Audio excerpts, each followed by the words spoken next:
Meus queridos irmãos, mais uma vez estamos reunidos para meditar na palavra de Deus.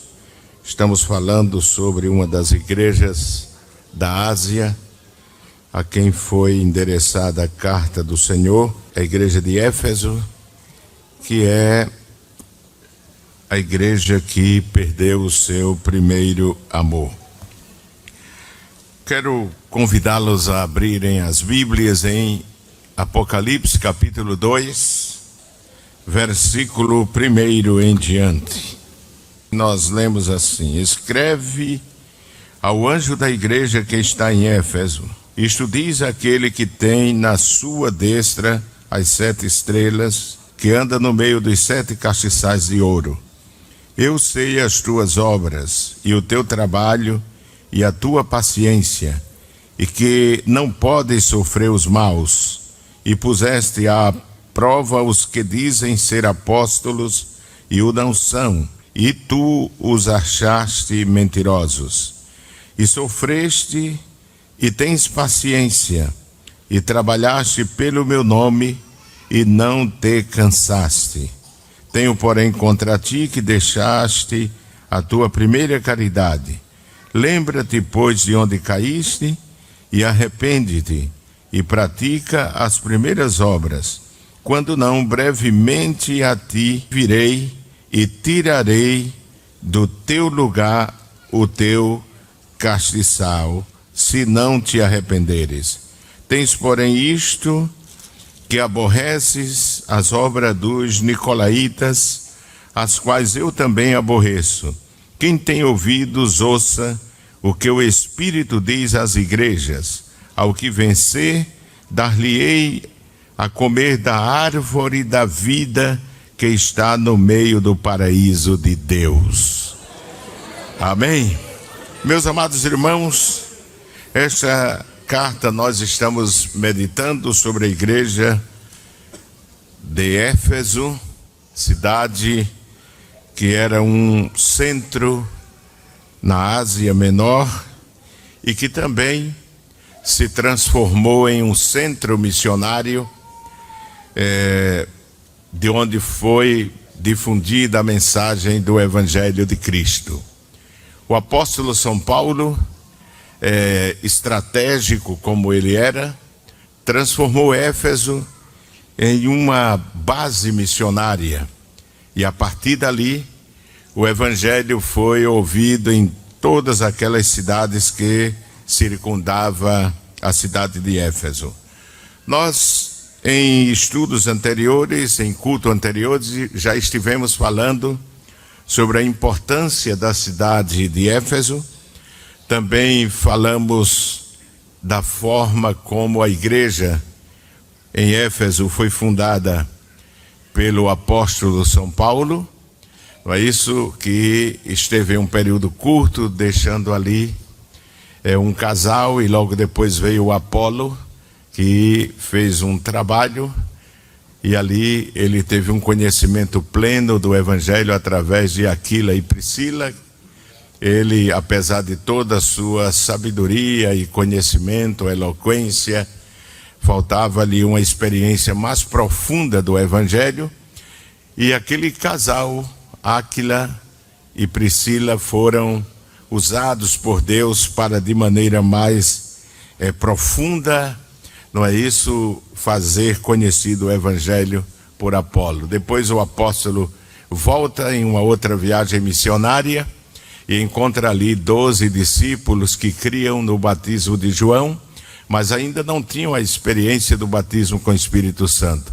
E Paulo, ministrando-lhes a palavra, impôs a mão sobre eles, e eles foram batizados com o Espírito Santo, e nos mostra a palavra de Deus que a partir dali o Evangelho se expandiu na cidade de Éfeso com maior poder, não é isso?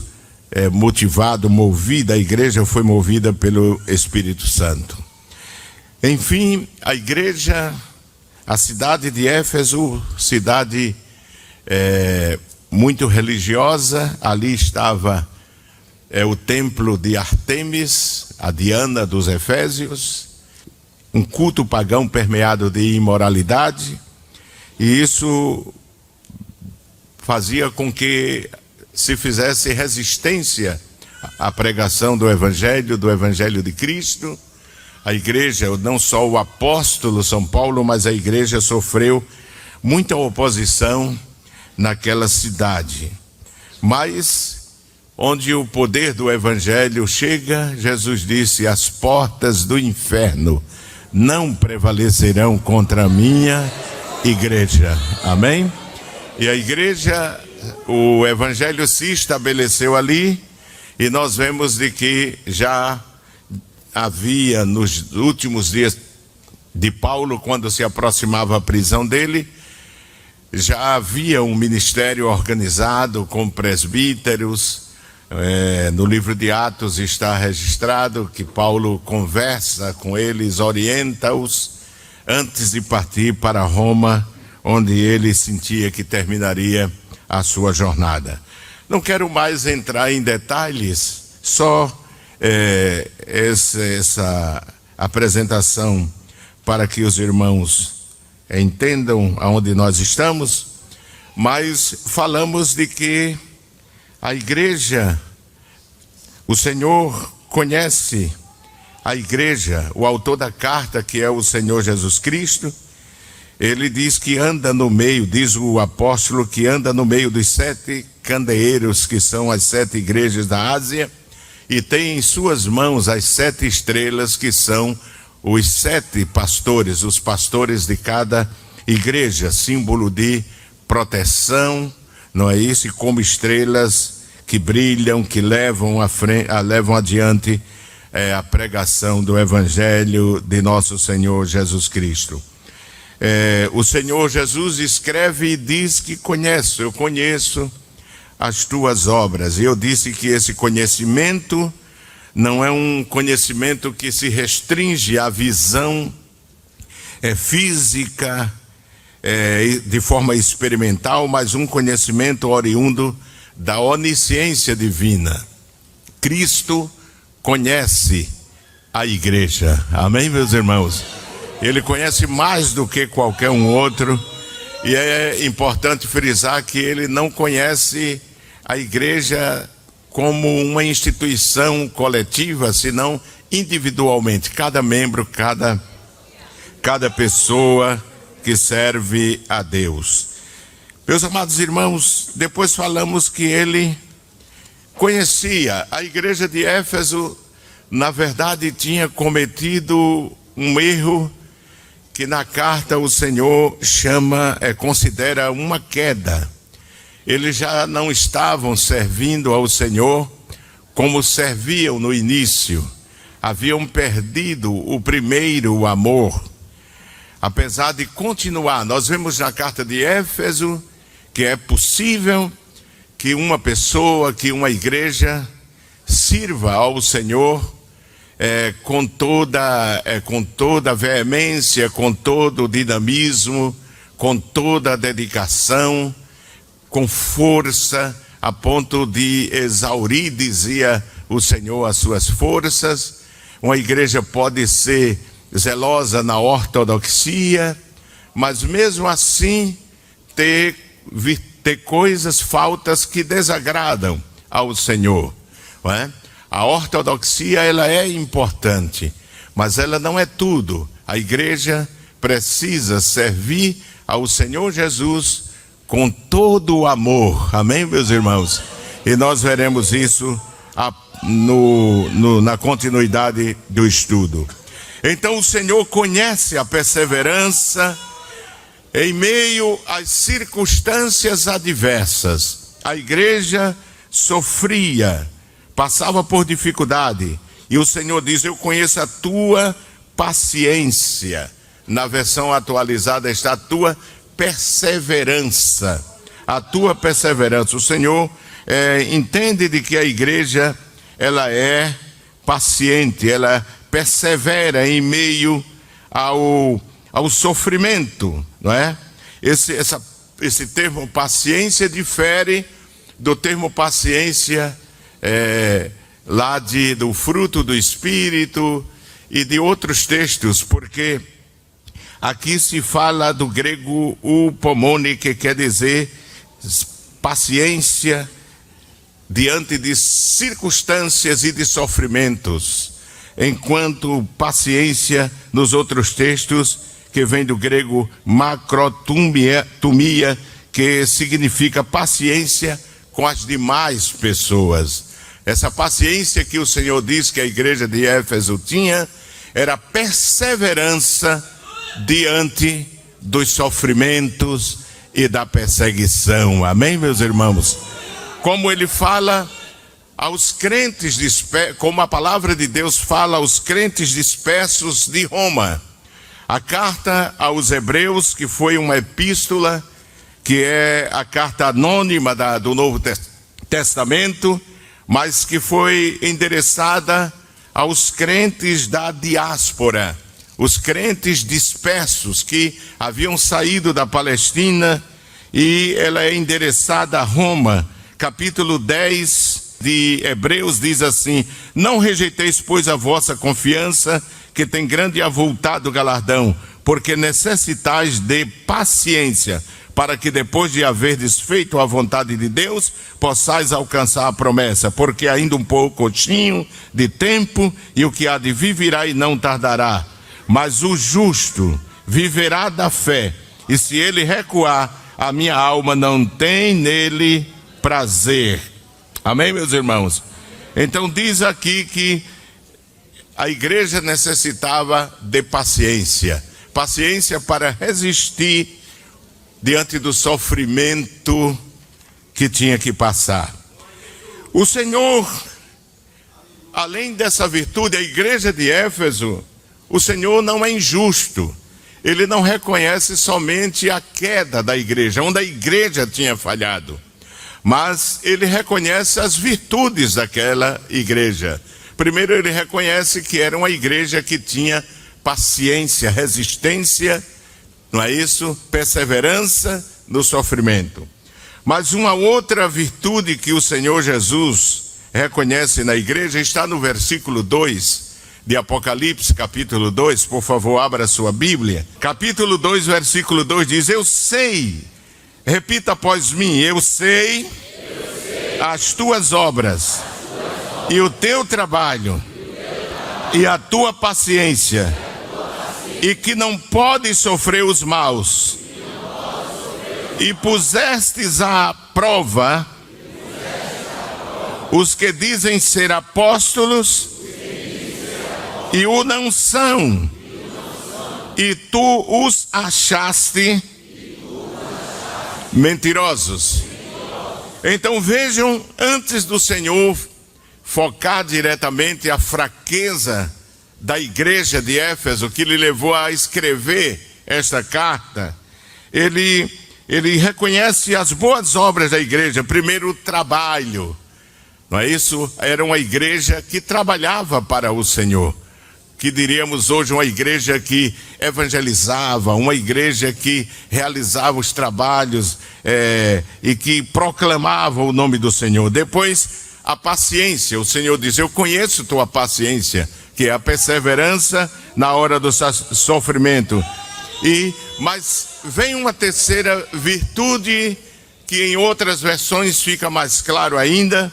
O Senhor diz assim: e que não pode sofrer os maus, e pusestes à prova os que dizem ser apóstolos e o não são, e tu os achastes o quê?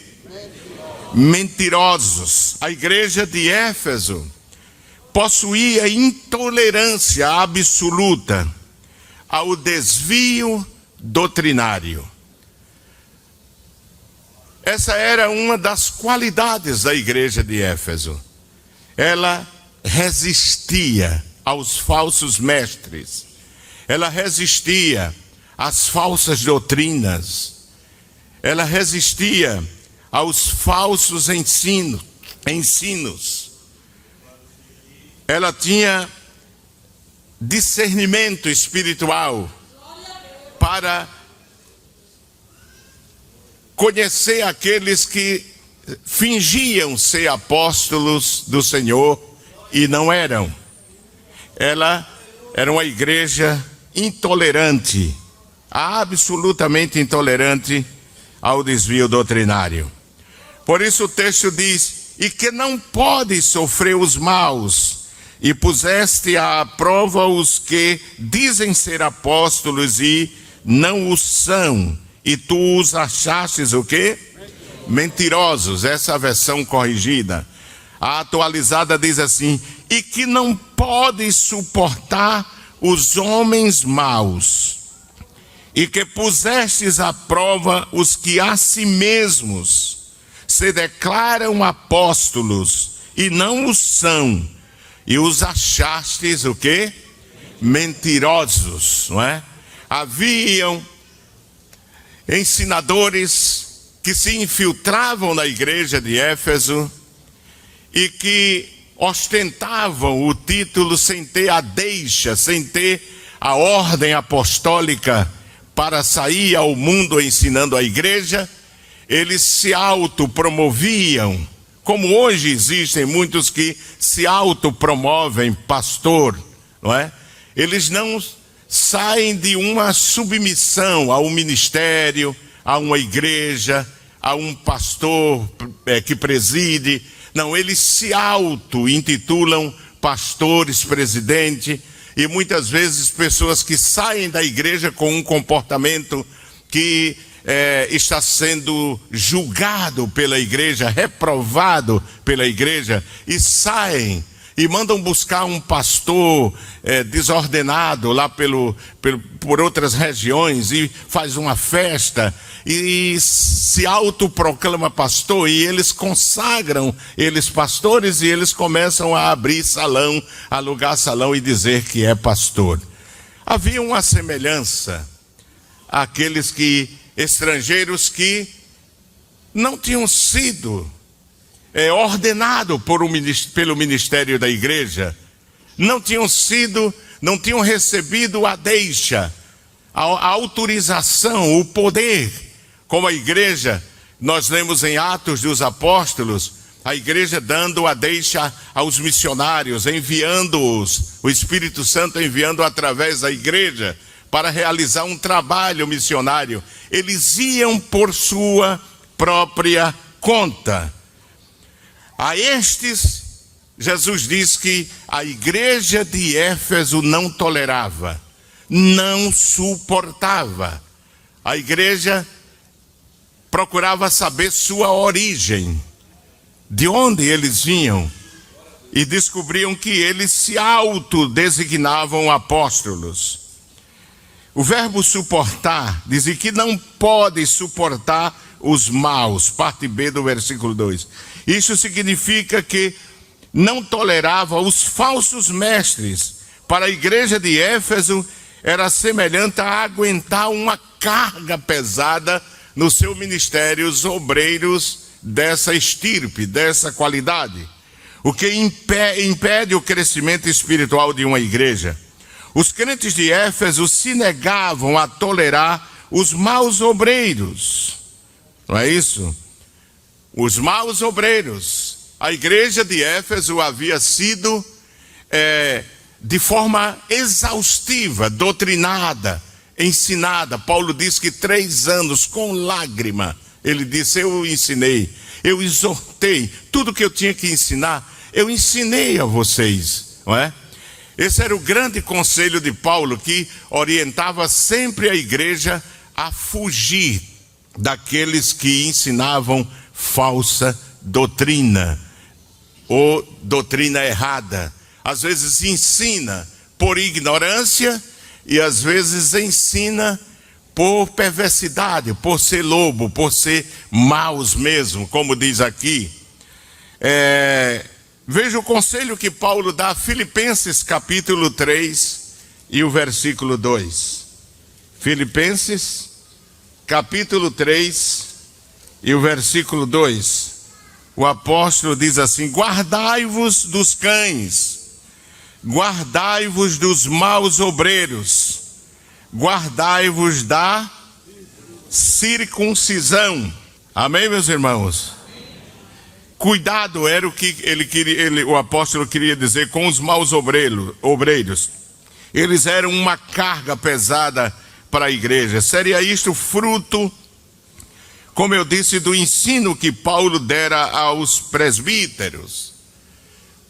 Eu disse aos irmãos que quando Paulo viajou a Roma, ele exortou com lágrimas aos apóstolos, aos presbíteros dessa igreja de Éfeso.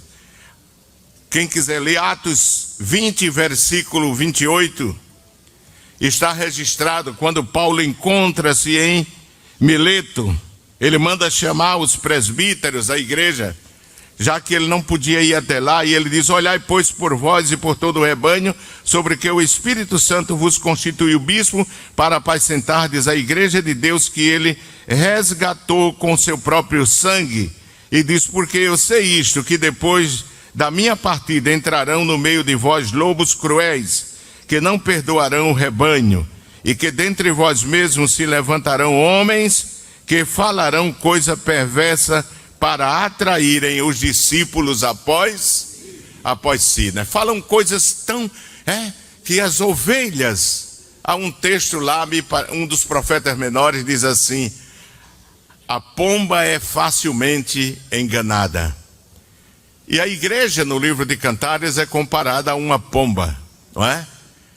Há falsos obreiros que a sua capacidade de ensinar o que é errado de maneira que as pessoas dizem: ele está certo, e não é verdade. É lobo para confundir, para lhe tirar do local, lhe tirar da igreja, prometendo consagração, dividir a família, dividir a igreja. E Paulo exortava a ter esse cuidado. Eles foram, diz aqui, e pusestes à prova, ou seja, eles foram provados. O grego é pairazas, Strong 3985, código, com o propósito de determinar a qualidade e o modo de pensar deles, e os achou mentirosos. A igreja havia testado a forma de pensar desses falsos obreiros e os achou mentirosos. De modo geral, o termo grego apairasas significa, em um bom sentido, examinar o caráter, opiniões e sentimentos de alguém para ver se é verdadeiro ou não. Nós nos deparamos muitas vezes com pessoas que chegam e se chocam porque eles vêm com o título de pastor, com o título de presbítero, e nós os respeitamos, não é? Achamos até que tem homens de Deus, não é? São chamados em outras regiões, não é só aqui que tem homens de Deus. Me estão entendendo, irmão? Diga amém. Não é? Mas estranham quando chegam e a gente diz que ele tem que ficar um tempo nos bancos. Ele tem que ser provado, ele tem que ser testado. E muitos deles se aborrecem e vão e abrem aí qualquer barraca por aí. Nós não podemos fazer nada, porque isso é da capacidade de discernir. A igreja tem que conhecer quem é a pessoa, e mesmo assim não se conhece completamente, porque quem conhece é o Senhor, não é? Tem gente que quando chega é muito mansinho, é muito santinho, é muito espiritual, mas quando consegue o que quer, coloca as unhas de fora. Imagine se a igreja não tivesse um tempo para conhecê-los. A igreja de Éfeso não era uma igreja que comia tudo, que batia palma para todo mundo, que dava glória a Jesus. Isso, chegou um homem santo aqui. Não. A igreja, ela primeiro ia examinar a pessoa, ela esperava. E nós aprendemos a igreja de Éfeso, amém, irmãos? O próprio Jesus foi submetido a esse tipo de exame, o próprio Jesus. Você quer ver? Mateus capítulo 22, versículo 35. Versículo 34 em diante, vamos ler. Diz: e os fariseus, ouvindo que ele fizera emudecer aos saduceus, reuniram-se no mesmo lugar. E um deles, doutor da lei, interrogou-o. Para quê? Para quê? Dizendo: mestre, qual é o grande mandamento da lei? Veja que o próprio Jesus foi submetido ao escrutínio dos doutores do fariseísmo, da lei, as autoridades religiosas daquele tempo, não é? Foi testado. Jesus mesmo, onisciente como era, experimentava os discípulos. Veja se é João capítulo 6, versículo 6. João 6 e 6. 6 e 6 diz: mas dizia isto para quê? Para o experimentar, porque ele bem sabia o que havia de fazer. Jesus experimentava, Jesus, não é isso? Testava. Então, é necessário que aquelas pessoas que vêm, às vezes, de outro estado, de outros lugares, não é? Se submetam e demonstrem que realmente são chamados por Deus e sejam humildes e esperem o tempo de Deus, não é? Para poder exercer, não é? O ministério naquele lugar. Essa era uma qualidade notável da igreja de Éfeso. Os pais da igreja, não é isso, que produziram documentos de grande valor, principalmente no primeiro século da igreja cristã. Um deles, Inácio, um dos pais da igreja primitiva, escrevendo pouco depois que João escrevera o livro do Apocalipse, elogiou também aos efésios pela sua vigilância, dizendo: vocês não prestam atenção em ninguém, exceto no que ele realmente tem a dizer sobre Jesus Cristo. Ouvi dizer que alguns forasteiros chegaram até vós com maus ensinamentos, mas vocês não os deixaram semear entre vocês. Taparam vossos ouvidos para não aceitar o que eles difundiam. Amém, meus irmãos? Isso diz Richardson Christian, em Os Pais da Igreja Primitiva, obra em inglês. Inácio elogia a igreja pela sua capacidade, seu discernimento, sua maturidade, em não acreditar primeiro nos homens, mas no que eles, testar o que eles ensinavam. Isso sugere que os líderes de Éfeso tinham o suficiente conhecimento e discernimento espiritual para emitir tal veredito. A igreja de Éfeso era uma igreja fiel à doutrina.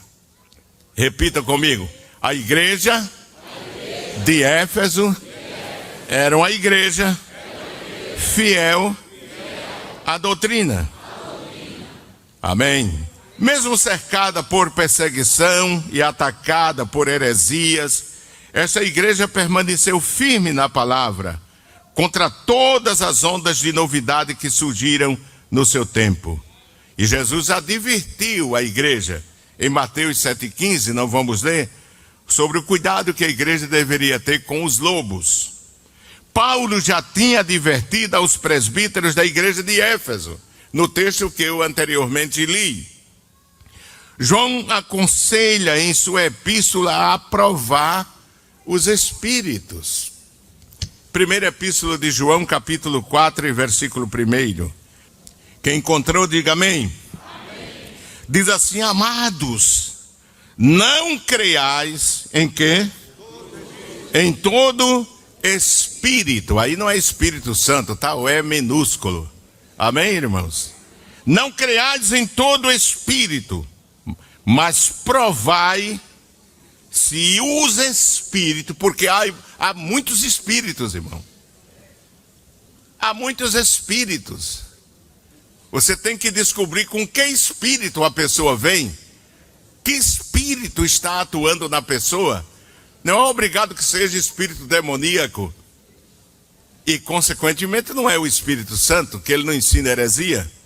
Mas diz assim: amados, não creais em todo espírito, mas provai o quê? Se os espíritos são de Deus. Porque já muitos falsos profetas se têm levantado aonde? No mundo. Oh, irmãos, como eu fico angustiado quando eu vejo a quantidade de pessoas que se fazem profeta na igreja. E me dói mais ainda quando eu vejo que muitos crentes inocentemente acreditam que ele traz os oráculos santos. Que eles proferem oráculos da parte de Deus. Basta dizer assim: você vai ter uma surpresa. E hoje na internet, meu Deus, o Instagram aquilo ali são enrolões, irmão. Aquilo ali é para ganhar dinheiro. Cada vez que você olha um negócio daquele, ele está ganhando, ele está faturando na sua bobagem, na sua incoerência, na sua falta de maturidade espiritual. Tem uma palavra de Deus para você. Ah, irmão, eu tenho muito cuidado com esse negócio. Tenho muito cuidado com esse negócio. E eu acredito que é por isso que o pastor José Amaro, ele se enjoou tanto dessas coisas, que quando as pessoas vinham a ele e diziam: pastor José Amaro, tenho um recado de Deus para o senhor. Ele dizia: diga a Deus que eu não estou desviado não, diga a ele que diga a mim. Era assim ou não era?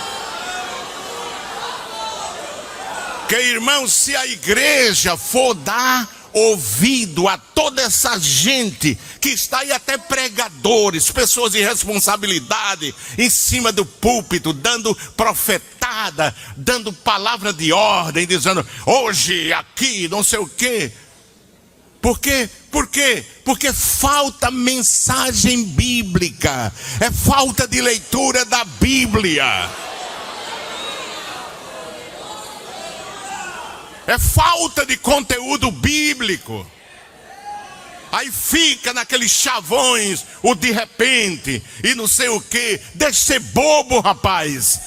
Fale a palavra. A palavra de Deus é que edifica a igreja.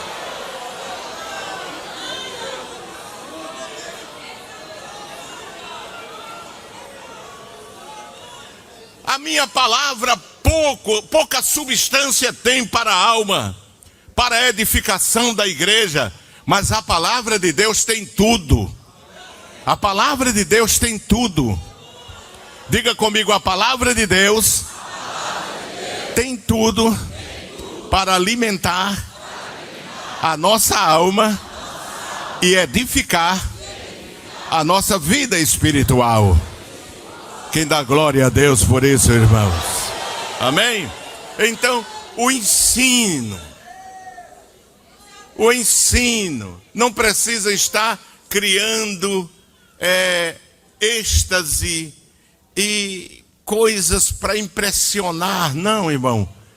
Fale a palavra, e tenha cuidado com essa gente que lhe encontra no correio, encontra no shopping. Eu já recebi tanta palavra, irmão, mas eu não me guio por elas não, eu me guio pela vontade de Deus e pela palavra de Deus aqui, porque chega e diz logo assim: tem uma palavra de Deus para o senhor, pode derramar aí. Mas a minha Bíblia diz que examine. A Bíblia não diz em lugar nenhum: creia. Em parte nenhuma a Bíblia diz assim, que você creia na palavra de um profeta, não. Examine, avalie. Não é pecado examinar.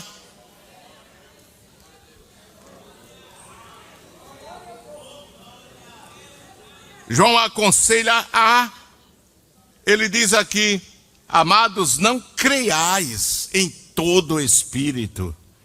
Como é que eu posso saber se um espírito vem da parte de Deus ou do maligno ou do homem? Se eu não examinar, provar. Provar. João disse provai, grego dokimazo. A igreja de Éfeso estava enfrentando, resistindo aos falsos apóstolos que ensinavam doutrinas perniciosas. Paulo tinha uma preocupação, irmãos. Você sabe que a igreja de Éfeso, a gente nota assim certo afeto de Paulo pela igreja de Éfeso. A igreja de Éfeso, a quem Jesus escreveu esta carta, ela era uma das igrejas que Paulo mais tinha contribuído para a edificação, para a perfeição dos crentes. Era a igreja de Éfeso. Lá esteve Paulo, esteve Timóteo como evangelista, João, que escreveu essa epístola aqui, que eu citei. João foi pastor em Éfeso. Ficou bem velhinho lá. Muito velho. E foi de lá que ele saiu preso para a ilha de Patmos, por Domiciano. Cerca de 94 da era cristã. Observe que Paulo tinha um zelo por aquela igreja. E é por isso que quando Timóteo vai pastorear aquela igreja, por ser um obreiro jovem, Paulo constantemente estava injetando doutrina nele, exortando a que ele tivesse cuidado, que ele não perdesse tempo com genealogia, com doutrinas falsas. Timóteo, guarda o que tens, Timóteo, porque ele sabia que Timóteo ainda era jovem, ainda era jovem. Veja aí o que diz em primeira carta de Paulo a Timóteo, capítulo 1, versículo 3. Capítulo 1, versículo 3 diz assim: como te roguei quando parti para que ficasse aonde? Paulo está dizendo a Timóteo, para advertires a alguns que não ensinem o quê? Outra doutrina. Nem se deem a fábulas ou a genealogias intermináveis, que mais produzem o quê? Questões do quê? Edificação de Deus, que consiste em quê? Na fé, assim como o faço agora. Ora, o fim do mandamento é a caridade de um coração puro e de uma boa consciência e de uma fé não fingida, não é? Do que, desviando-se alguns, se entregaram a quê? As vãs contendas, querendo ser doutores da lei e não entendendo nem o que dizem, nem o que afirmam. Sabemos, porém, que a lei é boa, se alguém dela usa o quê? Legitimamente, ou seja, pessoas que torciam a doutrina, a palavra, e traziam grandes males para ele e a igreja. Versículo 19, conservando o quê? A fé e a boa consciência. E diz mais o quê? Rejeitando a qual alguns fizeram o quê? Naufrágio na fé. E entre esses foram Himeneu e Alexandre, os quais entreguei a quem? A Satanás, para que aprendam a não blasfemar, irmãos. Agora veja, na mesma epístola, capítulo 4, versículo 1, veja a preocupação de Paulo. Como ele exortava Timóteo, um obreiro jovem ainda, verde.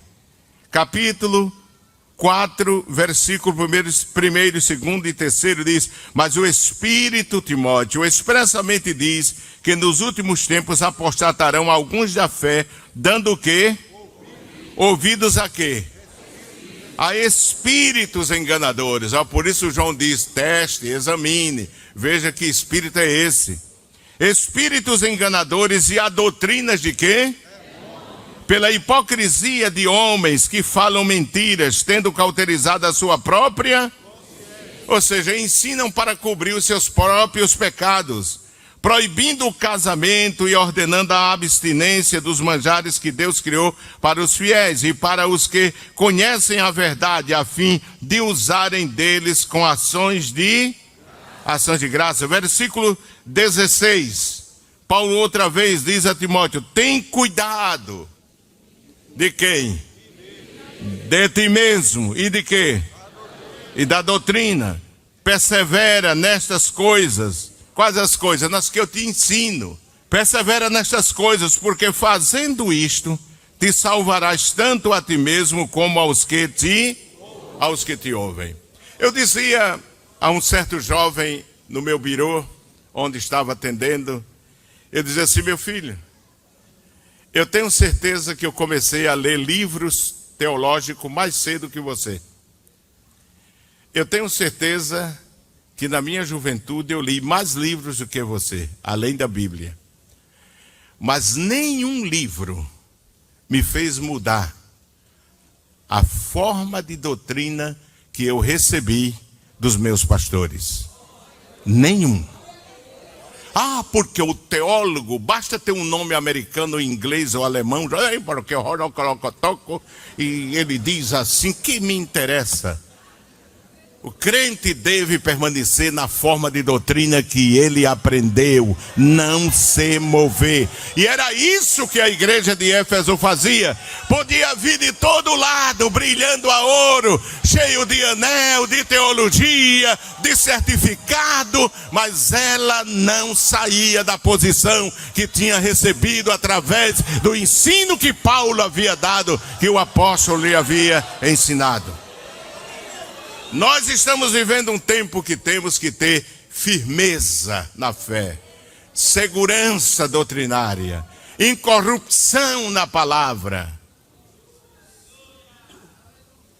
Capítulo 6 ainda, veja a preocupação de Paulo. Ele sabia como era Éfeso. Capítulo 6, versículo 3, ele diz: se alguém ensina alguma outra doutrina, e se não conforme com as sãs palavras de nosso Senhor Jesus Cristo, e com a doutrina que é segundo o quê? A piedade. É o quê?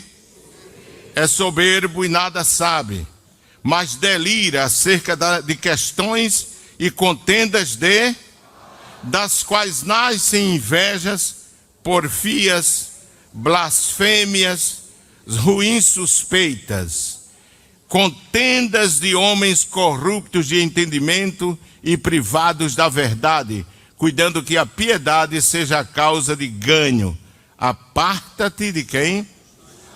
Aparta-te dos tais. Ele diz, né? Aparta-te dos tais. Agora veja ainda o versículo 20. Versículo 20 do mesmo capítulo. Diz assim: ó Timóteo, guarda o depósito que te foi confiado. Repita comigo: confiado. Tendo horror aos clamores vãos e profanos e às oposições da falsamente chamada o quê? O qual professando a alguns se desviaram de quê? Da fé. A graça seja contigo, meu filho. Amém. Não é? Observe. Entendeu? Camarada, irmão, passa a infância toda na igreja, na escola dominical, no departamento infantil, na classe de adolescente, na classe de jovem, depois passa a classe de adultos, faz um vestibular ou passa, não vai para uma faculdade, um professor lá doido, às vezes desviado, que nunca provou a salvação, não sabe de nada, corrompido, com droga, com prostituição, com perversão sexual, começa a blá, blá, blá, blá, blá, vomitar para fora. E o crente, irmão, tanto tempo na igreja, começa a beber e fica dominado por aquilo e vai esfriando na fé. É porque não tinha convicção da doutrina que cria. Vinha à igreja, mas a doutrina não entrava nele. Não entrava nele. Eu li uma vez numa literatura que um jovem muito rico, estudioso, foi à cidade grande para estudar, e lá ele teve a bênção de conhecer o Evangelho, e ele aceitou o Evangelho. E como os pais eram tão ricos, e o tinha mandado para fazer uma formação, formasse em médico. E quando souberam, enlouqueceram. Eram de uma tradição religiosa, muito já de família, arraigada na família. E disse, vamos arrancar esse negócio da cabeça do nosso filho, porque ele enlouqueceu. E foram à cidade, o pai, a mãe, os irmãos, para tirar aquilo da cabeça daquele jovem. E quando chegou lá, sentaram à mesa e começaram a conversar e disseram, meu filho, como é que vai você? Vou bem, pai. E como é que está a coisa? Bem, você tem ido a tal lugar, a tal lugar? Sim. E você tem ido mais aonde? Disse, eu estou indo à igreja evangélica. Ele disse, é isso aí que vai lhe fazer mal. Isso aí é loucura, meu filho. Você está ficando louco. E nós viemos aqui para tirar isso da sua cabeça. Ele disse, meu pai, já é tarde. Ele disse, por quê? Ele disse, porque há uma semana estava na cabeça, mas agora está no coração. E no coração, meu pai, é difícil arrancar. É difícil arrancar. A doutrina está no teu coração ou está só na cabeça? Poderíamos seguir lendo textos a respeito da exortação de Paulo a Timóteo, a que ele permanecesse firme no Senhor. A igreja, irmãos, deve estar atenta ao que se ensina nos seus púlpitos. Ao que se ensina no púlpito. A Bíblia fala de uma igreja que se destacou. Foi considerada nobre entre as muitas igrejas. Porque quem falasse no púlpito dela, ela conferia nas escrituras para ver se era assim. A igreja de Bereia. Leia Atos, capítulo 17 e 10. E logo os irmãos enviaram de noite Paulo e Silas aonde? A Bereia. E eles chegando lá foram à sinagoga dos... Ora, estes foram mais nobres do que os que estavam em Tessalônica, porque de bom grado receberam o quê? A palavra. Mas veja o que diz. Examinando cada dia nas escrituras, se estas coisas eram assim. Ó, irmão, lê tua Bíblia. Em nome de Jesus, lê tua Bíblia.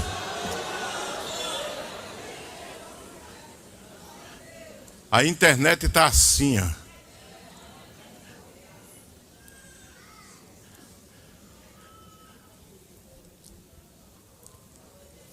Tem ambientes de culto que não é mais ambiente de culto, é auditório. Se você vê um programa de auditório na televisão e vê essas igrejas, é a mesma coisa. E pula, e salta, e corre, pula, e corre, e salta, e pula, e corre, e salta, e pula, termina suado. E o que foi que aprendeu? Nada. A palavra. E ninguém quer, ninguém gosta. Há muitos crentes da igreja que estão sendo criados, irmão, só na emoção, no gritaria e na... E puf, dá pulo e dá salto. E cadê a Bíblia? Quando você pega a Bíblia e começa a ensinar e todo mundo parece que jogou um balde d'água. Por quê? Porque não está habituado a receber o ensino da palavra. É só emoção, é só grito, é só dança.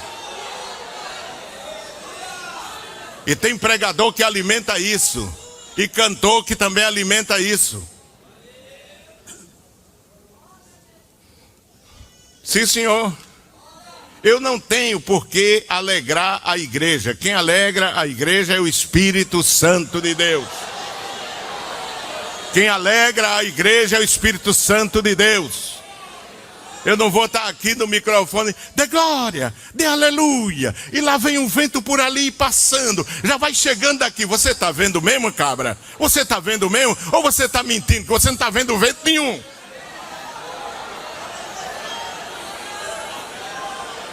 Só para impressionar, irmãos?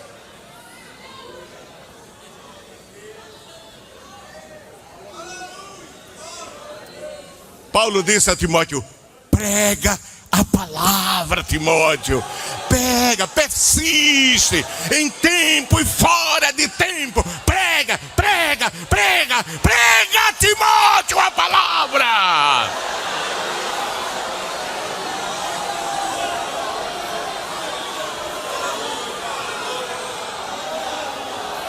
Genealogia nada, sonho nada, anjo nada, Timóteo. Prega a palavra, prega a palavra, prega a palavra. Enche esse povo da palavra. Igreja alimentada pela palavra, irmão.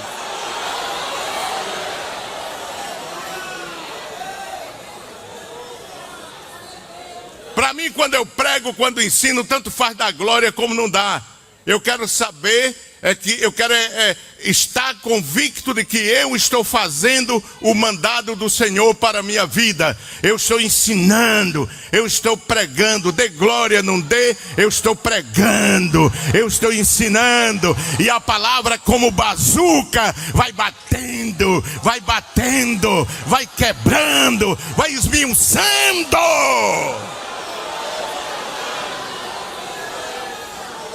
Essa igreja foi criada na palavra, irmão.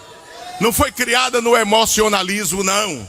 Apesar de ser uma igreja pentecostal, crer e experimentar as manifestações espirituais, mas a igreja tem fundamentação na palavra. É a palavra. E os obreiros devem ter cuidado, tanto com o que ensina, como o que vem ensinar na igreja. O ministério tem a responsabilidade. Veja o que Paulo escreveu a Timóteo, primeira carta de Paulo a Timóteo 4,16. E tem mais uma coisa, irmão. Quando cantar, mesmo que seja a capela, não procure botar fogo na igreja, não. Que quem incendeia a igreja é o Espírito Santo de Deus. Eu estou sentado ali, mas ninguém pensa que eu estou cochilando, não. Eu estou vivinho. Eu ainda sou o mesmo crente do tempo de pastor José Amaro e do tempo do pastor Leôncio. Não como tudo, não. 1 Timóteo 4,16. Tem cuidado de quê? De ti mesmo. E de que mais? E da doutrina. Amém, irmãos? Aqui doutrina. Tem cuidado de ti mesmo e da doutrina. Doutrina aqui é didascalia, no grego, que é ensino. Paulo está dizendo, Timóteo, tem cuidado contigo e tem cuidado com o que tu ensinas à igreja. O teu ensino. Tu és o didáscalo, o ensinador, o professor, o mestre. Ou seja, ter cuidado com o que tu ensinas, como com o que é ensinado por outros no púlpito da igreja. Paulo advertiu aos presbíteros de Éfeso. Paulo também advertiu aos crentes da igreja de Éfeso em sua epístola. Paulo advertiu a eles, irmão. A igreja de Éfeso não tinha por que cair no primeiro amor. Ela era ensinada, ela não tinha desculpa. Veja Efésios, carta de Paulo aos Efésios, a igreja, a mesma igreja, 4:13. Vamos ler do versículo 11. E ele mesmo deu, ele Jesus, né? Uns para, e outros para, e outros para, e outros para, e doutores. Com qual finalidade? Aí diz, querendo o quê? O aperfeiçoamento, leia-se maturidade aqui. Esse termo significa maturidade dos santos para a obra para o serviço no reino de Deus, para a edificação de quê? Do corpo de Cristo. Até que todos cheguemos a quê? A unidade da fé e ao conhecimento do Filho de Deus. A varão o quê? Maduro, adulto, né? A medida da estatura completa de quem? Para que não sejamos mais o quê? Meninos o quê? Inconstantes. Levados em rodas por todo o vento de quê? De doutrina. Aqui é ensino também, o termo aqui é didascalia também. Pelo engano dos homens que, com astúcia, enganam fraudulosamente. Disse, o objetivo do ministério, Deus deu homens à igreja, como evangelistas, como pastores, como mestres, como doutores. Amém, meus irmãos? Disse para quê? Para gerar o crescimento do corpo de Cristo, a maturidade do corpo de Cristo, até que todos cheguemos à estatura de Cristo, à estatura de varão perfeito, adultos, homem espiritual. No plano espiritual, Deus quer que cheguemos à idade adulta, não sejamos crianças. Amém, meus irmãos? Não sejamos adolescentes no plano espiritual. Criança, não. Sejamos adultos, homens. A estatura de Cristo, espiritualmente eu estou falando. Para que não sejamos o quê? Mais meninos inconstantes, irmão. Sem firmeza. Não é mais tempo disso. De crente ser levado por qualquer coisa, por promessa, por consagração. Venha para cá que eu vou fazer isso com você. Você vai ser a diretora do círculo de oração, vai ser a coordenadora aqui. Venha para cá que você vai ser presbítero, evangelista. Como se isso fosse tudo. Como se isso fosse tudo. Se não é um chamado divino, você só tem o diploma na parede. Mas não é nada. Isso não é nada. Porque você está aqui, mas não está lá. Não foi ele que lhe chamou. Não foi ele que lhe chamou. Seu ministério é fruto de rebelião, de desobediência, de insubmissão. Seu ministério não é fundamentado em uma revelação divina que Deus fala a você e fala ao seu pastor, ao ministério. O ministério vê aquela vocação e o chamado em você e dá a deixa, dá a autoridade a você para exercer aquele ministério. Você é um insatisfeito, você sai para ser isso e aquilo. Tem gente que acha que o nome de pastor presidente é um nome que se pode trocar tudo por ele, irmão. Ser presidente é ocupar um lugar de angústia,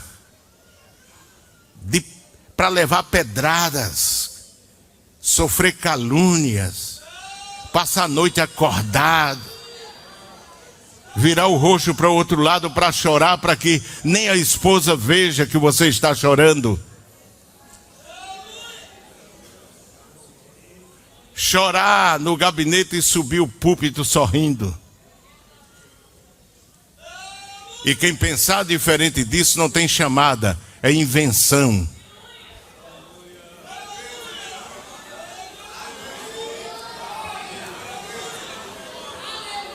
Serem maduros e não crianças, levados por todo o vento de ensino falsos. Só devem ensinar o que conhece na doutrina. Ter cuidado com o ensino atrativo, irmãos. Hoje, os púlpitos estão sendo ocupados com mensagens produzidas pela internet.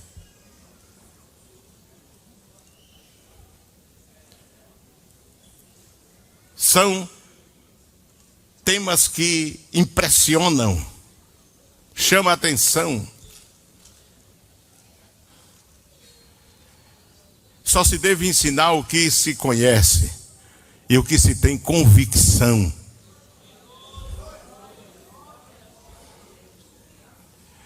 Só deve ensinar o que conhece na doutrina, ter cuidado com ensinos atrativos da internet e com pregadores neófitos no púlpito. 1 Timóteo 3:6, Paulo disse, o neófito não, Timóteo. Ou seja, é o principiante, sem experiência, novo na fé. Eu sei, irmãos, graças a Deus que nós temos mentes prodigiosas na igreja, que geram mensagens fantásticas, com uma bagagem de conhecimento teológico extraordinário. Mas lembrem-se que a maturidade, a experiência é um elemento sine qua non para o exercício do ministério. Não é o conhecimento, porque se fosse assim, os pastores teriam que sair do mundo acadêmico e não daqui. Do mundo acadêmico e não daqui. Daqui eu digo da igreja. Veja o perigo, principalmente em um tempo que a obra está em franco crescimento e temos que usar pregadores novos, inexperientes, que fala o que lê sem ter um conhecimento, uma experiência vivida. Quer exortar pastores sem nunca ter dirigido igreja.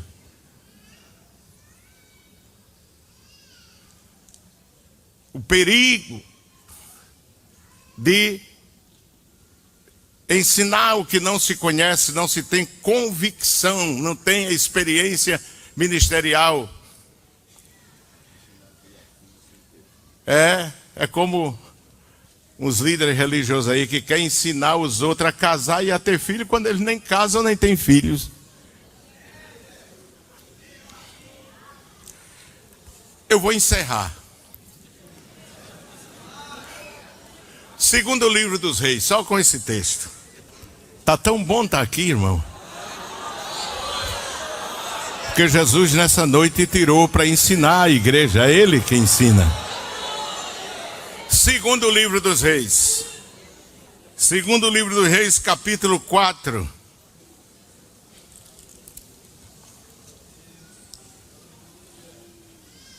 Versículo 38 em diante.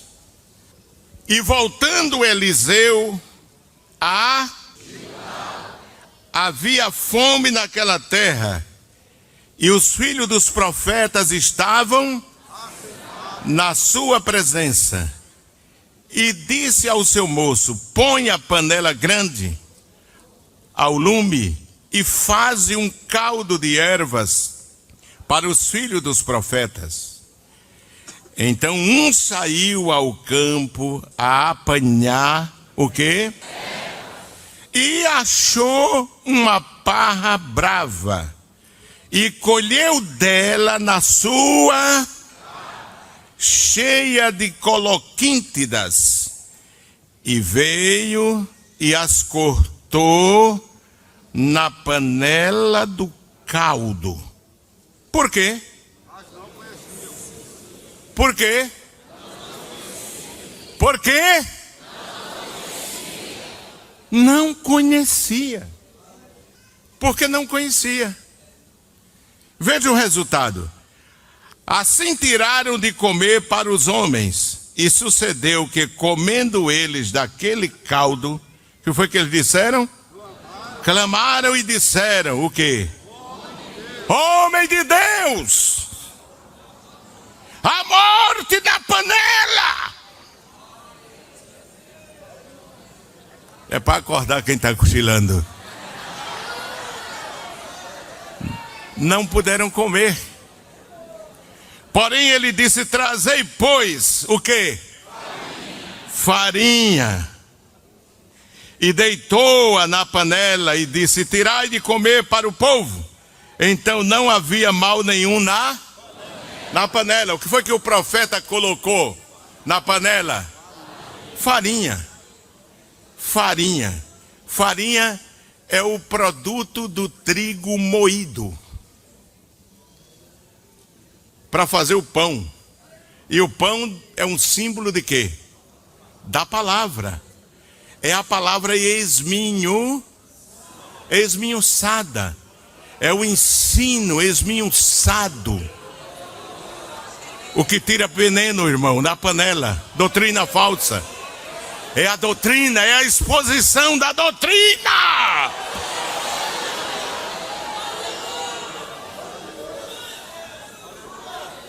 O que preserva uma igreja com saúde. Olha, eu sou pentecostal, viu? Sou pentecostal. Mas o que conserva uma igreja com saúde não é língua, não é emoção, não é pulo, não é salto, não é grito, nada disso conserva a igreja, livra a igreja. O que livra a igreja, o que guarda a igreja com saúde é a exposição da palavra. Repitam comigo. O que dá saúde à igreja é a exposição da doutrina. Amém? Gravem esse conceito, gravem essa máxima. É a palavra. Examinai, Jesus diz. Examinai o quê? As escrituras. Examinar é repartir em pedacinhos e examinar pedacinho por pedacinho, para ver se é assim como fazia a igreja de Bereia. O ensino, cuidado nos moços que não conhecem a erva venenosa. Amém?